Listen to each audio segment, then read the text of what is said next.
Bonjour à tous, je m'appelle Mégane Perrin, je suis responsable contenu à l'agence de référencement naturel sur place à emporter et je vous souhaite la bienvenue dans Jeunes Entrepreneurs, le podcast qui va vous donner envie de devenir audacieux, mais aussi de vous lancer et d'oser. Aujourd'hui, je retrouve Amina Sarah, une jeune entrepreneuse qui est la fondatrice d'Oba. Oba, c'est un site de création de vêtements sur mesure avec des tissus artisanaux africains respectueux de l'environnement. Dynamique et engagée, Amina Sarah va vous partager son histoire et ses meilleurs conseils pour oser et réussir à vous lancer sans avoir peur.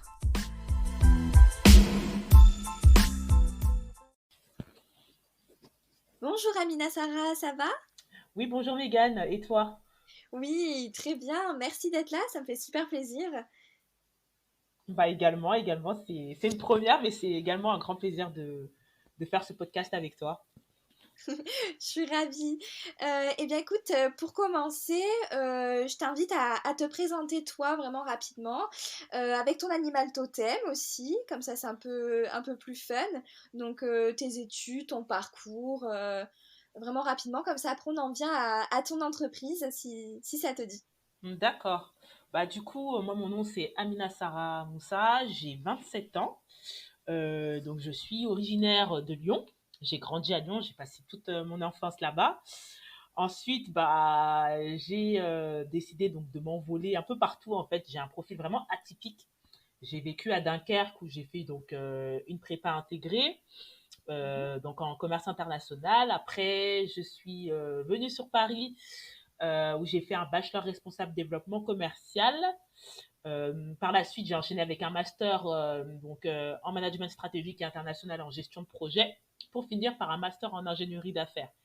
Donc en parallèle de de toutes ces études, j'ai travaillé dans divers secteurs d'activité, que ce soit les assurances, les médias ou encore les télécoms, donc que ce soit en stage, en alternance ou en contrat à durée déterminée. Donc par rapport à mon animal totem, c'est vrai que bah, moi je me considère comme un lion. Donc un lion parce que c'est quelqu'un qui est qui est très calme aux premiers abords, mais il faut pas le provoquer le lion. Il faut pas le provoquer. Et en plus de ça, c'est quelqu'un de qui arrache tout et quand il prend sa proie, bah voilà, il arrache tout. Et bah moi je suis quelqu'un comme ça. Je suis vraiment une personne, je me qualifie d'une personne battante.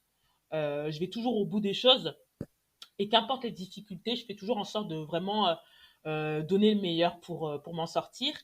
Donc voilà, c'est donc au-delà de cet aspect-là, voilà, donc toutes ces activités, ces expériences plus, on va dire, ce trait de caractère m'ont emmené du coup à créer mon entreprise que j'ai créée du coup en 2020.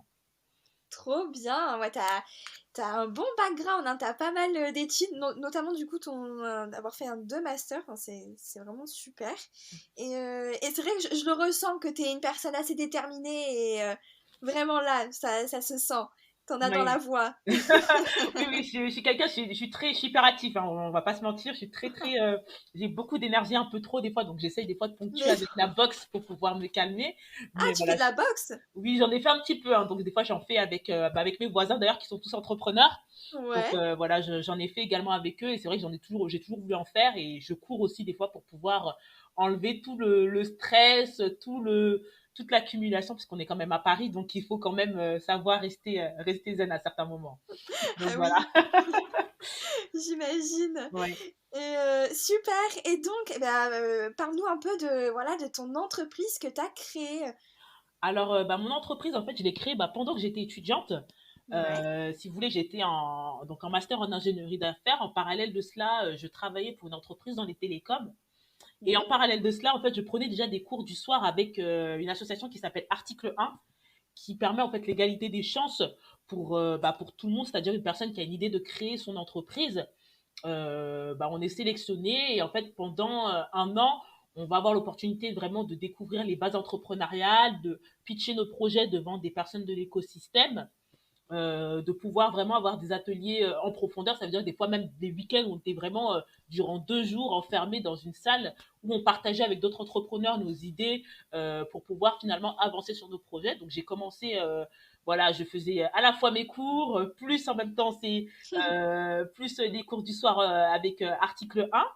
Et du coup, j'ai décidé en fait suite à cela de plutôt être un peu audacieuse et de quitter mon entreprise où je devais finalement signer un CDI et me lancer on va dire en full time sur l'entrepreneuriat, et je regrette vraiment pas parce que c'est une aventure vraiment enrichissante. Et du coup, j'ai créé Oba en janvier 2020, donc le 19 janvier qui est également ma date de naissance. J'ai décidé Ah, de créer Oba. Et en fait, Oba signifie femme en tui, c'est en dialecte ghanéen. Si vous voulez, c'est suite à un voyage que j'ai fait après mon bachelor responsable développement commercial. J'ai décidé tout simplement de partir au Ghana. Donc il faut savoir que je suis originaire de la Centrafrique, mais je voulais vraiment découvrir en fait l'Afrique subsaharienne, et pourquoi pas voilà voir comment ça se passe, la culture de travail vraiment sur ce continent. Donc je suis partie, j'ai fait donc un stage dans les médias. Et quand je suis partie là-bas, j'ai vraiment vu à quel point les femmes étaient fortes. C'est pour ça Oba en fait signifie femme en tui. C'est vraiment pour vraiment mettre à l'honneur en fait la femme, parce que j'ai vraiment été, on va dire, émerveillée et admirative sur sa force, le fait qu'elles entreprennent en même temps qu'elles travaillent, le fait que voilà, elles sont aussi très coquettes, qu'elles n'hésitent pas vraiment à se mettre en valeur. Et finalement, au bas, en fait, l'idée, c'est de valoriser la femme à travers des vêtements sur mesure. Parce qu'il faut savoir en fait que la couture là-bas, c'est comme si on va dans une boulangerie, on en trouve de partout. Ça veut dire que ouais. c'est pas nos vêtements, on va vraiment prendre le temps de les concevoir sur mesure pour vraiment avoir notre propre identité, notre propre valeur. Et donc, du coup, je me suis dit, au lieu de valoriser déjà le wax, je vais valoriser également les tissus qui proviennent d'Afrique subsaharienne. Donc, l'idée, c'est tout simplement, sur une plateforme, en fait, si une personne, elle arrive, elle choisit le tissu artisanal de son choix, parce qu'il faut savoir qu'on parle beaucoup du tissu wax, qui est un tissu hollandais. Je ne sais pas si tu connais Megan. Alors, pas du tout, Voilà. je connais pas du tout. Si tu peux nous en dire peut-être un peu plus aussi Alors, si tu là-dessus. veux, le tissu wax, c'est un tissu qui est très coloré, qui est très Ouais. très beau, qu'on voit un peu partout, partout, que ce soit en France ou même dans les pays voisins. Et en fait, c'est un tissu qu'on peut utiliser pour nos confections. Enfin, c'est vraiment très ethnique, c'est avec vraiment des très beaux motifs. Et en fait, en Ouais. partant en Afrique, je me suis dit, il y a beaucoup de tissus également qui existent, des tissus artisanaux qui sont non néfastes à l'environnement déjà, Mhm. qui contribuent à l'économie locale. Donc pourquoi ne pas valoriser en fait ces tissus qui permettraient non seulement de pouvoir aider les tisserands sur place, donc des familles, les nourrir, mais en même temps de finalement utiliser des tissus qui vont permettre finalement de confectionner des vêtements, de confectionner même des objets de décoration, sans pour autant que ça ait un impact en fait sur la planète. Et Mm. donc du coup, voilà, j'ai décidé de valoriser le tissu qui vient du Ghana, le tissu qui vient du Sénégal. Il y en a plus d'une vingtaine. Donc une personne sur la plateforme, elle aura l'opportunité, donc pour l'instant on est vraiment juste à la version V1, mais de choisir son tissu artisanal de son choix. Et après, par exemple, si elle a exemple un mariage, tu as un mariage, Mégane, tu dis voilà, j'aimerais bien voilà, une robe sur mesure, je donne mes mesures directement sur la plateforme, et ensuite je suis mis en relation avec un couturier qui est à proximité de chez toi. Donc, ça va permettre aussi également de valoriser le métier de couturier, qui est un métier qui devient de plus en plus important. On a pu le voir notamment durant cette période de confinement, Mm. où les gens en fait vraiment fabriquaient des masques et vraiment se sont mis en fait sur cette passion de la couture, qui n'est pas vraiment une passion pour les plus âgés comme on croit, mais qui peut vraiment commencer dès le plus jeune âge. Donc l'idée, c'est vraiment voilà de à la fois valoriser les tissus, de se valoriser soit à travers le sur-mesure, de valoriser également les créateurs et les couturiers, et de valoriser la femme. Voilà. Je n'ai rien D'accord. contre les hommes, mais voilà, je pense que généralement, c'est elles qui aiment bien les vêtements sur mesure, tout ce qui est décoration, tout ce qui est très, voilà, très, très, très décoration, très féminin finalement. Oui, tout à fait. C'est un super projet, j'adore. C'est trop trop bien. En plus avec cette dimension de développement durable et enfin voilà, qui vraiment valorise tout ce qui est de proximité, je trouve ça top. C'est excellent.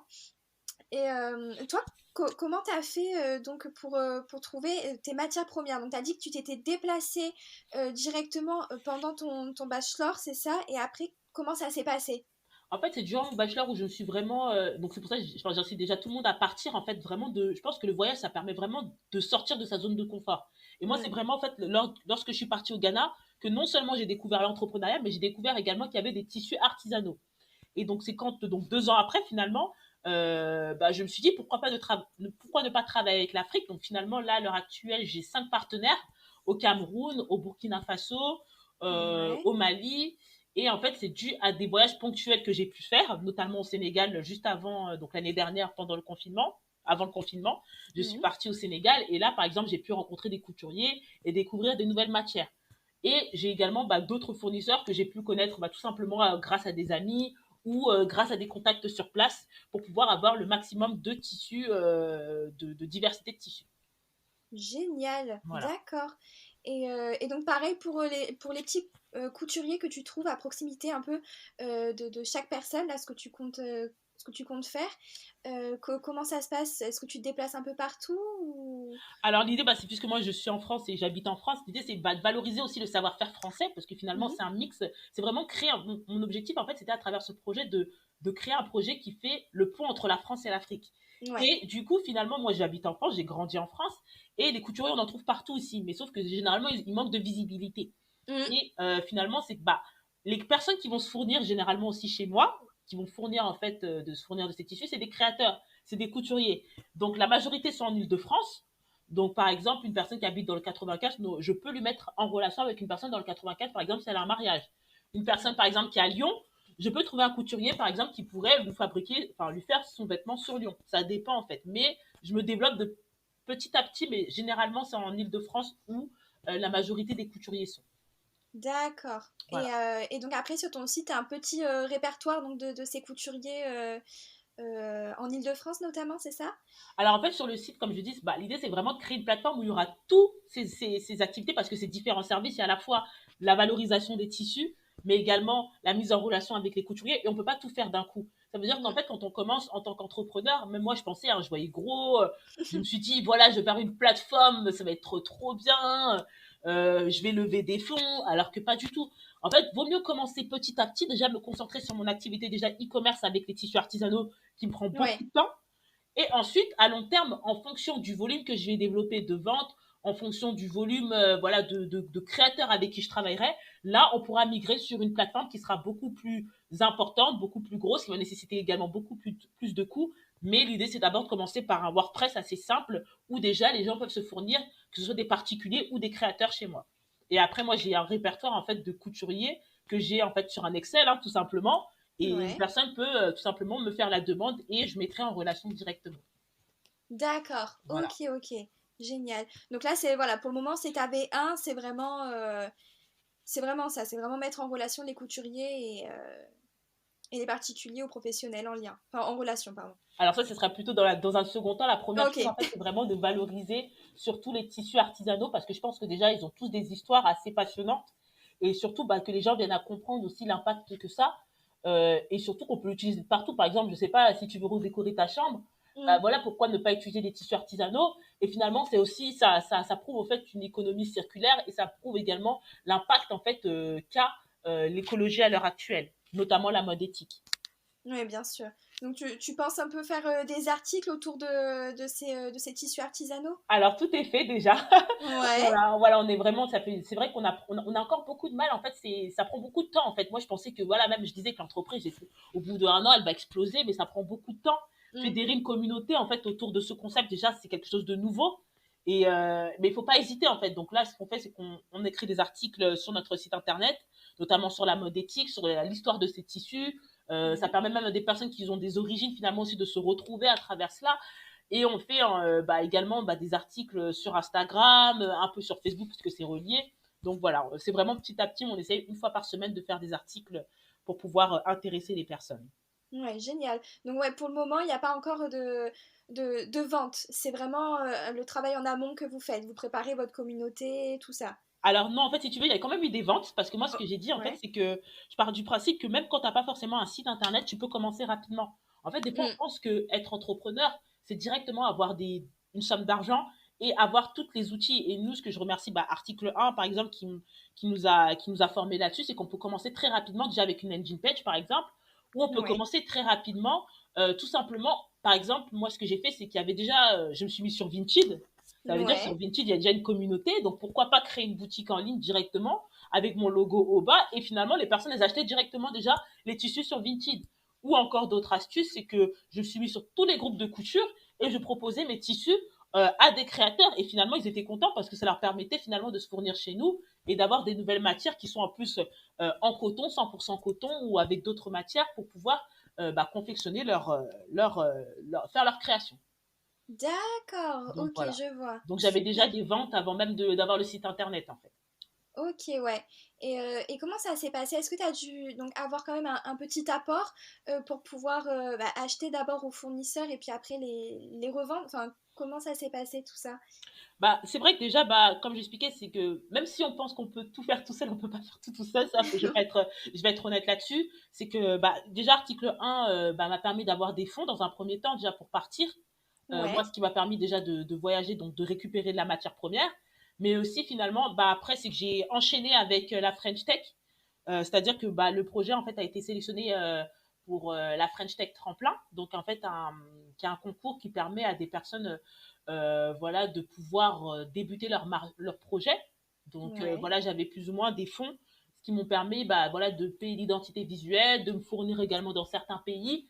Donc, voilà, ça va dire que j'avais cette facilité-là, mais voilà, comme je dis, dans la vie, il faut aller chercher, il faut être audacieux. Donc, j'ai pas hésité, en fait, finalement, à contacter les dispositifs qui sont mis en France pour qu'on puisse se lancer assez rapidement. Mm. Oui, oui, tout à fait, d'accord.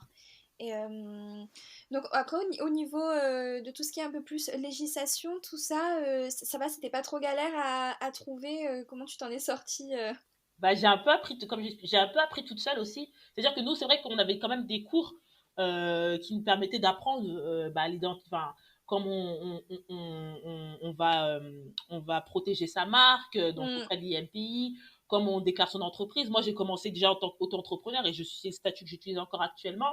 Mais voilà, d'accord. j'ai aussi pas mal recherché sur Internet. Et finalement, bah, des fois, j'avais même des refus, mais j'ai pas hésité à aller sur place, interroger des personnes, des conseillers, voire des avocats, pour vraiment voilà commencer dans les meilleures conditions. Parce que je pars du principe que quand tu veux créer une entreprise, même si pour le moment c'est pas forcément grand, c'est que Mm, peut-être à long terme ça va nécessiter en fait de grandir. D'où l'importance de s'immatriculer le plus rapidement pour pouvoir déjà avoir une crédibilité auprès de ses fournisseurs, auprès de ses partenaires et auprès de ses clients. ouais, complètement, complètement. Donc, Et voilà. donc après, toi, la première chose donc, que tu as faite, la première chose concrète en fait, ça a été quoi? Est-ce que ça a été vraiment la recherche de fournisseurs ou t'es passé par d'autres petites étapes avant ça?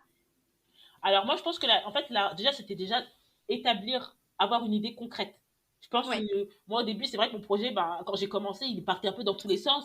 Mais c'était l'idée d'abord de structurer mon idée. De structurer mon idée pour être crédible, bah, pour pouvoir déjà demander des fonds, parce que si ton produit ou ton service n'est pas crédible, ça peut être compliqué. Mm. Donc voilà, l'idée, c'était d'abord de vraiment structurer mon idée, structurer mon projet, pour ensuite, après, immatriculer, ensuite protéger ma marque et enfin aller chercher bah, des fonds et ensuite aller chercher des fournisseurs. C'était vraiment étape par étape. Et dès lors que j'avais tout ça, j'ai commencé bah, à me mettre sur des canaux existants pour pouvoir déjà avoir mes premiers clients et ensuite bah, développer le site internet. Tout s'est fait vraiment naturellement en fait. Donc voilà. D'accord, Ouais. d'accord, d'accord. Super. Et donc en stratégie de com, c'est ce que voilà, tu disais tout à l'heure, tu fais Instagram, tu fais quelques articles. Est-ce que tu fais d'autres choses? Alors, bah, ce que je fais, c'est que, comme j'expliquais, c'est que moi, ça prend beaucoup de temps. Parce que c'est vrai que je me suis dit, ah, ça va commencer très rapidement, mais ça prend beaucoup de temps. Mais je me suis dit, avec les articles de blog, avec des articles sponsorisés, avec des posts sponsorisés, là, exemple, je vais aussi organiser un shooting. J'ai jamais encore fait de shooting parce qu'il y avait tout ce qui s'est Super. passé. Mais l'idée, c'est d'organiser un shooting photo parce que le tissu, on le voit, on dit, OK, il est beau, mais à quoi ça ressemble quand il est porté? À quoi Mm. ça ressemble, par exemple, en objet de décoration. Donc, je pense que les gens, ils ont besoin de voir ça. Donc, la prochaine étape, c'est d'organiser un gros shooting. Donc, là aussi, ça nécessite des coûts. Et donc, voilà, d'où l'importance aussi de développer des ventes assez rapidement pour pouvoir bah, se payer ce shooting qui va permettre finalement de montrer aussi bah, ce que fait Oba concrètement.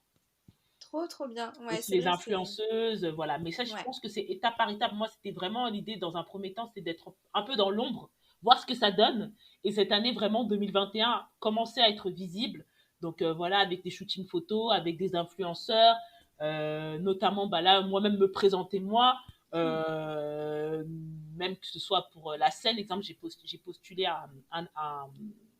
comment on appelle ça, à un programme qui s'appelle La Scène qui nous a permis aussi de pitcher notre projet devant l'écosystème, qui va nous permettre également de passer devant une chaîne télévision. Je pense que ça, c'est aussi important que les personnes elles viennent à Génial. voir la personne qui est derrière le projet. Ah oui, oui, super. Oui, ça va vous faire pas mal de visibilité tout ça. Bah, on l'espère en tout cas, avec les communiqués de presse aussi. Enfin, j'essaie vraiment de diversifier le maximum d'actions pour pouvoir en fait avoir cette visibilité. Et je sais que ça prend du temps, mais je sais que aussi le travail va payer tôt ou tard. Oui, ouais, c'est sûr. Et tout ça, donc je sais pas si vraiment enfin, t'en es pas là, mais vu que t'as un peu réfléchi, comment ça se passe? Est-ce que c'est toi plutôt qui contacte les communiqués de presse ou est-ce que en même temps t'as des gens qui viennent à toi? Comment ça se déroule tout ça? Alors, puisque c'est vrai que moi je suis restée quand même dans l'ombre pendant très longtemps, c'est vrai que c'est difficile, sachant que moi je suis plus profil, on va dire, commercial. Mm, Mais j'apprends. Et là, par exemple, j'ai fait un communiqué de presse là récemment que j'ai diffusé qu'on va diffuser auprès du journal Textile ou mhm, d'autres acteurs pour pouvoir être référencés. Donc, c'est nous qui les contactons parce que je pars du principe que quand on commence, on est une petite marque. C'est nous qui devons faire la démarche. Et ensuite, de toute façon, ça va être du bouche à oreille, ça va être du bouche à oreille, on va entendre parler de nous et après ça va se multiplier. Mais voilà, pour l'instant c'est vrai que c'est plutôt aussi nous qui démarchons des personnes qui viennent à parler de nous. oui, ouais, bien sûr, ouais, pour le moment, Voilà. c'est sûr, complètement. Génial. Euh, Toi, après, donc pendant tes études, niveau organisation entre bah, la création de OBA, plus les études, plus donc les alternances, tout ça, comment ça s'est passé? Est-ce que tu t'es forcé à te dire, bah allez, tous les soirs de 18h à 20h, je bosse dessus? Enfin, est-ce que ça a été un peu plus de feeling? Ça s'est passé comment? Bah, c'était difficile, hein, je vous cache pas. C'était très difficile parce que on a beau dire qu'on a 24 heures hein, dans la journée. Et c'est vrai que ça demande une gestion vraiment importante. Même là, je le vois actuellement. Même si je suis pas forcée, j'ai terminé mes études, mais ça demande vraiment une gestion. Créer son entreprise, suivre des cours, et en même temps, c'est vraiment de la gestion et vraiment tout noter. Moi, je suis quelqu'un, si je note pas, bah là, par contre, c'est un peu, ça part un peu dans tous les sens. Mais si je prends vraiment le temps déjà de me lever tôt, si je prends le temps de vraiment tout noter ce que j'ai à faire, comme ça j'arrive à m'organiser. Mais voilà, Ouais. des fois tu dors un peu plus tard aussi parce que quand par exemple tu as un business plan que tu dois rendre par exemple pour un autre concours, bah voilà, c'est vraiment de la gestion et aussi des fois tu vas toujours avoir des petits plus qui vont arriver et c'est à toi de t'organiser. Et ça, c'est quelque chose que j'apprends au quotidien où je suis encore très loin du compte, mais voilà, j'apprends et je pense que c'est ça aussi qui est intéressant dans l'entrepreneuriat, c'est qu'on apprend tous les jours. Et si tu veux être entrepreneur et que tu n'as pas cette organisation, par contre, ça va être très compliqué. Ça va être très, très compliqué. Donc Ouais. voilà. Ouais, c'est sûr. Et, est-ce que tu as utilisé un peu des outils pour l'organisation ou même voilà, pour la création de OBA ou pas spécialement? Par exemple, moi, c'est vrai que par exemple, j'avais aussi j'ai des stagiaires. Donc, Trop exemple, si bien. j'ai pas de Trello, c'est un peu compliqué. Mm, Si je les ai pas 2 fois par semaine, c'est un peu compliqué aussi. En fait, c'est moi aussi qui définis un cadre. C'est-à-dire qu'aussi, quand tu crées ton entreprise, même si tu es toute seule, et parce que forcément, tu vas aussi être amené à travailler avec des prestataires, c'est à toi aussi de t'organiser. Par exemple, là aussi, je suis en freelance. Et je sais que par exemple, d'autres personnes se lancent aussi en tant qu'étudiant en freelancing. Et mm, c'est en même temps, tu dois gérer ton client, mais en même temps, tu dois aussi, bah, par exemple, des fois répondre à des appels. Donc, par exemple, je sais que la matinée, je vais être focus sur mon client. Mais, exemple, à partir de 13h, 14h, là, je commence à répondre à mes appels. Je commence à faire, voilà. Donc, si vous voulez, c'est que très tôt le matin, à midi et le soir, voilà, je suis vraiment focalisée sur mes clients, mes prestataires, également la gestion de mon équipe. d'accord. Ouais. Ok. Et toute la partie donc recrutement, je sais pas si tu peux nous en dire un petit peu plus. À partir de quel moment tu as eu besoin t'as ressenti le besoin de prendre des stagiaires? Enfin, combien vous êtes? Je sais pas si c'était des choses que tu peux me dire, mais je pense que ça serait intéressant d'en parler. Alors, en fait, au début, moi, je pensais que. C'est vrai, quand tu es entrepreneur, parce que c'est pour ça qu'on parle d'entrepreneuriat, c'est ce qu'on dit auto-entrepreneur, c'est que tu dois faire tout seul. Et Oui. sauf que quand tu fais tout seul, déjà, t'es fatigué, mais vraiment, enfin, on peut dire ce qu'on veut, mais c'est que physiquement, c'est très difficile à tenir. Et surtout, c'est que t'as pas l'expertise dans tous les domaines. Comme j'expliquais, c'est que moi, je suis commercial de nature. Et je suis pas la partie com, je sais pas, qu'est-ce que je peux dire encore, identité visuelle. Certes, il y a plein Mm, d'outils qui existent, on va pas se mentir, hein, maintenant, pour pouvoir faire tout seul. Mais je me suis dit, pour faire de manière pro, pourquoi ne pas faire appel déjà à des stagiaires parce que eux, ils seront déjà intéressés par le concept et du coup, ils vont plus ou moins m'aider à me développer aussi plus rapidement, mais il faut aussi les former. Donc c'est vraiment à partir vraiment de, je pense, à partir de quand? À partir de juin. Donc j'ai commencé en janvier, mais vraiment à partir de juin, j'ai commencé à faire appel à des stagiaires. Au début, je passais par des prestataires parce que je pensais aussi que bah avoir des fonds, c'était suffisant, mais finalement aussi passer par des prestataires, c'est pas forcément l'idéal dans un premier temps. Je pense que la première année, c'est plus intelligent de pouvoir commencer un peu seul pour pouvoir toucher à tout. Et dans ces cas-là, vraiment être, plus ou moins connaître les sujets, les termes techniques pour pouvoir parler, exemple, avec un prestataire, exemple dans la com. Et après, faire appel à des stagiaires pour pouvoir déléguer le travail. Et dans ces cas-là, ça nous permet également de nous focus sur mon expertise, qui est la partie commerciale, et sur la partie relation client, relation fournisseur, donc toutes ces choses-là. D'accord, ouais, Ouais, je vois, ouais. Et donc, ouais, tout ça, c'est possible à partir du moment où tu avais vraiment ton statut officiel, c'est ça, côté juridique. c'est Ouais. ça, exactement. D'accord, ok, super. Bon, eh bien, je pense que c'est le moment de faire la petite pause anecdote. Allez, c'est parti, je lance le jingle.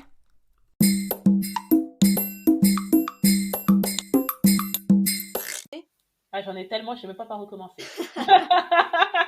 Parce que pour savoir, quand on travaille avec l'Afrique, franchement, je vous dis la vérité, même moi, je me dis, des fois, je me dis qu'il faut, j'aime beaucoup, hein, j'aime beaucoup mon continent, j'aime beaucoup, mais des fois, il faut avoir le cœur, parce que l'exemple, là, j'ai envoyé, hein, je veux pas vous mentir, hein, j'ai envoyé, déjà, des fois, tu vois la tête des devis, tu dis, je sais pas si c'est logique ou pas, et certains aussi, bah, le temps aussi, le délai, ça veut dire, des fois, quand tu vas envoyer, parce qu'en fait, nous, en France, on a cette spécificité, on est très rigoureux.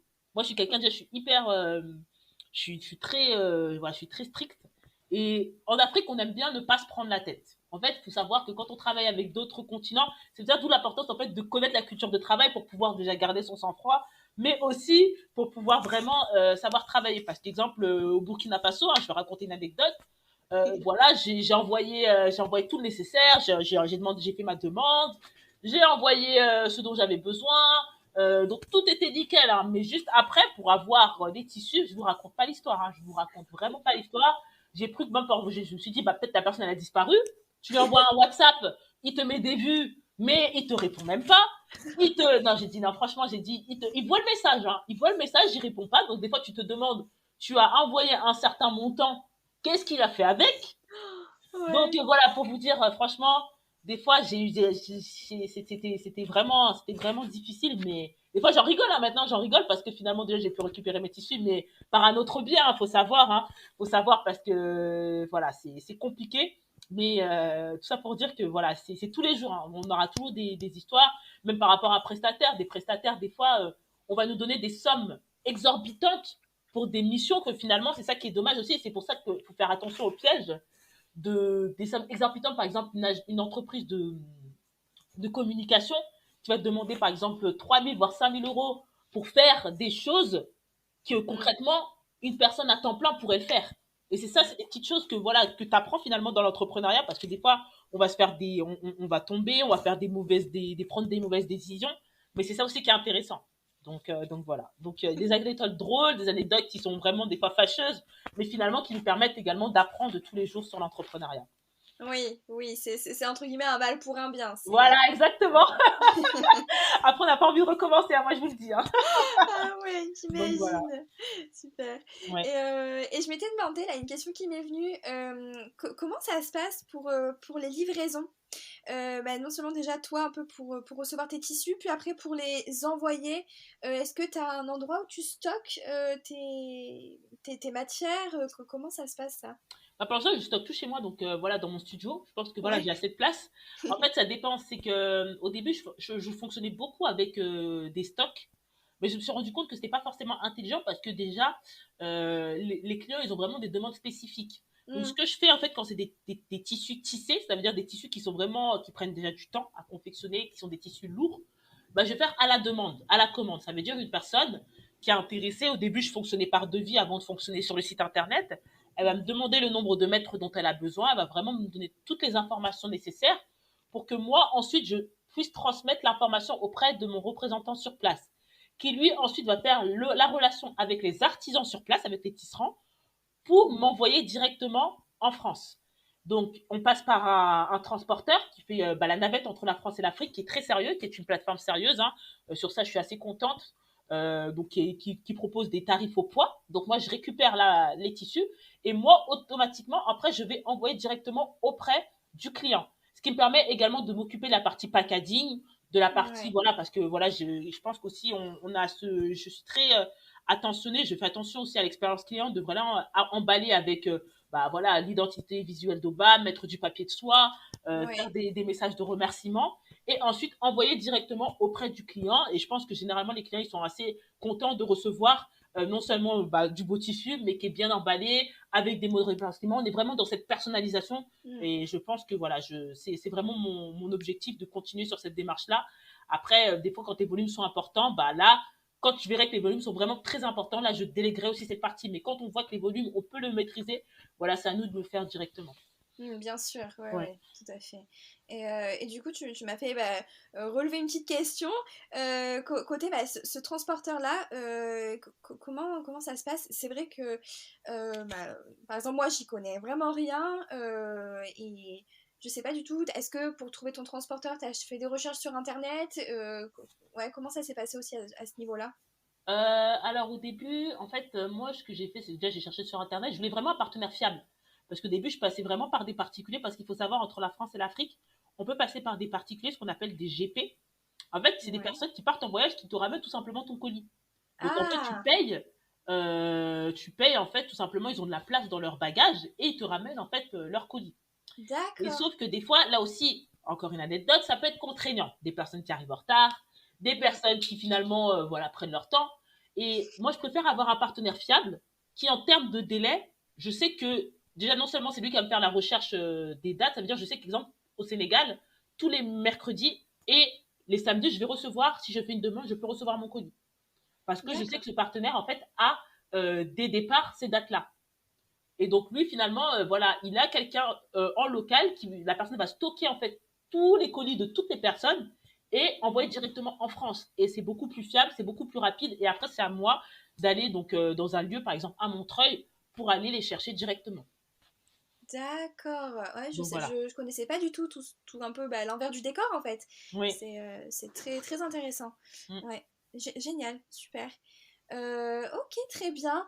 Eh bien, écoute, je pense qu'on va pouvoir passer au petit instant conseil. Si tu as des conseils à donner à ton ancien toi, des choses que tu aurais aimé savoir, des conseils pratiques, des conseils de motivation, pour aussi les futurs étudiants entrepreneurs qui n'osent pas encore se lancer ou qui ont un peu peur. Bah déjà je trouve que c'est une très bonne chose en fait de se lancer durant les études parce qu'on se rend pas compte. En fait, je pense que ça nous permet de mettre à profit déjà tout ce qu'on apprend. Donc, Mm, on peut commencer de manière simple avec déjà avec le freelancing. Je pense que c'est déjà très très bien parce que c'est une forme d'entrepreneuriat et ça nous permet également d'avoir des revenus. Mais quand on a une idée, en fait, déjà, je pense qu'il faut pas la lâcher et surtout commencer très tôt. Même structurer déjà son idée, je pense que c'est déjà quelque chose de gros. Après, ne pas hésiter surtout à aller voir bah, des dispositifs. Je pense qu'aussi dans chaque université, même les écoles de commerce, maintenant, il y a de plus en plus des incubateurs. Donc, du coup, vraiment, d'être avec des personnes en fait qui ont la même conception d'entrepreneuriat, qui veulent aussi créer, ce qui permet en fait d'échanger des idées. Déjà, ouais, rien que ça, déjà en tant qu'étudiant, c'est déjà un gros travail de créer son réseau en étant étudiant. Ensuite, quand on n'a pas forcément les fonds, donc soit avoir un travail alimentaire, bah, c'est bien parce que finalement, on se bat pour son rêve, donc ça, je trouve que c'est bien. mm, Mais aussi, pourquoi pas, en fait, tout simplement aller chercher ses fonds. Article 1, par exemple, c'est un dispositif qui permet aux étudiants, il faut être étudiant par exemple pour pouvoir commencer. Et moi, ça nous a beaucoup aidé tous. Je parle de mon cas, mais je parle également d'autres personnes. Et de surtout de tester. De tester. En fait, en étant étudiant, on n'a rien à perdre. Et c'est pour ça que je ouais, pense que c'est vraiment la meilleure période pour le faire. Ensuite, bah, si les personnes elles partent à l'étranger pendant les études, il faut vraiment en profiter. Je parle beaucoup des pays anglophones parce que moi, je pense que les pays anglophones, ils m'ont vraiment permis de développer cette mentalité aussi de un peu de business, cette mm, mentalité très voilà, on y va, on n'a rien à perdre, on y va. Nous les ouais, Français, on est très analytiques, on prend notre temps, mais eux ils sont très dans le voilà, on y va directement. Et donc en fait même dans n'importe où on va, de vraiment prendre la culture où vous allez et ne pourquoi pas faire en fait de ce retour, de ce voyage en fait quelque chose de constructif, un projet. Que ça peut être une association, parce que quand on parle d'entrepreneuriat, ça peut être aussi une association. Ça peut oui, être aussi, c'est pas forcément un projet qui va générer des fonds uniquement pour nous. Ça peut être aussi bien pour d'autres personnes. Donc je pense que ça aussi, ça peut être intéressant. Enfin, il y a tellement de conseils, mais surtout, enfin, vraiment profiter de cette période en tant qu'étudiant pour se lancer. Et qu'importe, hein, que ça peut être de la troisième à la quatrième à la cinquième année, parce que je pense qu'on a une certaine maturité de commencer déjà son projet et surtout de le faire avec passion et savoir gérer son temps aussi. Et dès lors qu'on a tous ces ingrédients-là, on peut vraiment faire quelque chose de grand. Donc C'est voilà. vrai. Sachant qu'il y a maintenant, il y a statut étudiant auto-entrepreneur pour pas mal de facultés, profiter de ce statut-là qui permet non seulement d'avoir ces cours de fac, par exemple, et aussi d'avoir des cours spécifiques à l'entrepreneuriat pour pouvoir nous développer. Ouais, complètement. Donc, Mais voilà. merci beaucoup pour tous ces conseils. Ouais. Et, C'est vrai que je parle beaucoup quand même, je trouve. Non, mais pas du tout. Mais c'est super intéressant, donc tu Ouais. peux. Hein. Ouais. Et, très bien. Et du coup, je me suis demandé en fait, justement, comme article 1, pour cette levée de fonds, est-ce qu'il y a des critères à remplir? Est-ce que c'est sous forme de dons? C'est Alors, c'est quoi? pas une levée de fonds, hein, c'est pas des levées de fonds, parce que c'est des levées de fonds. Je ne cache pas, si c'était des levées de fonds, je pense que je serais déjà peut-être aux États-Unis, je sais pas. Non, vous inquiétez pas, c'est pas des levées de fonds. En fait, c'est tout simplement, c'est des coups de pouce. C'est des coups de pouce pour vous aider, en fait, à pouvoir financer vos projets. Mais il y en a plein d'autres, hein, il y a plein de dispositifs, Ouais. hein, que ce soit pas en Ile-de-France, uniquement en Ile-de-France, mais de partout, où on peut avoir des fonds assez rapidement. Ça se développe de plus en plus d'ailleurs. Et il n'y a pas des conditions. Je pense que dès lors que le projet est crédible, dès lors qu'on voit aussi qu'il y a l'entrepreneur aussi en lui-même, ça veut dire que les personnes, généralement, ils vont pas. Le projet, il y a des super idées, tout le monde a des super bonnes idées. Mais je pense que on ne va pas se mentir, il y a aussi cet investissement envers la personne.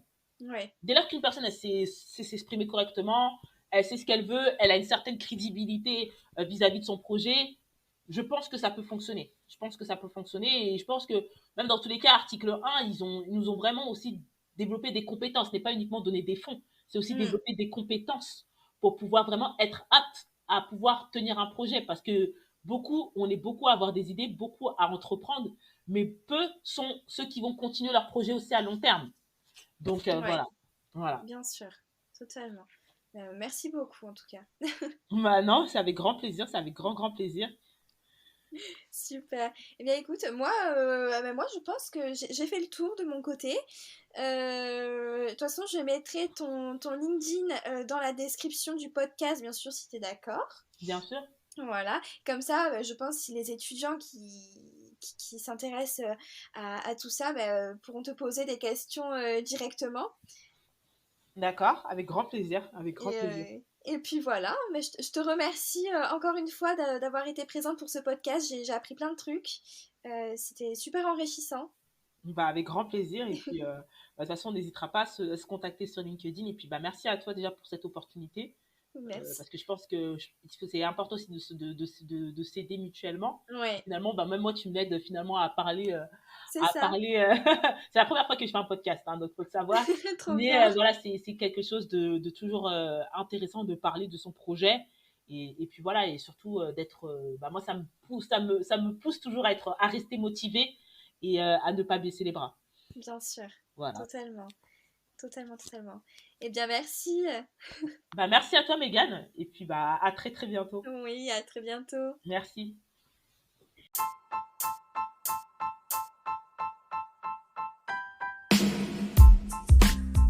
Merci à tous d'avoir écouté ce podcast et merci à Amina Sarah de m'avoir accordé de son temps. Je vous laisse son profil LinkedIn en description, comme d'habitude, et si vous avez des questions à lui poser, je pense qu'elle sera ravie de vous répondre. Aussi, si vous souhaitez challenger votre stratégie marketing ou alors avoir des conseils en SEO ou en stratégie de contenu, écrivez-moi sur LinkedIn ou alors sur le site de l'agence Sur Place Emporté. Et pour finir, n'hésitez pas à faire vivre ce podcast et à le partager autour de vous. C'est grâce à vous que je peux faire tout ça. À très vite pour le prochain épisode.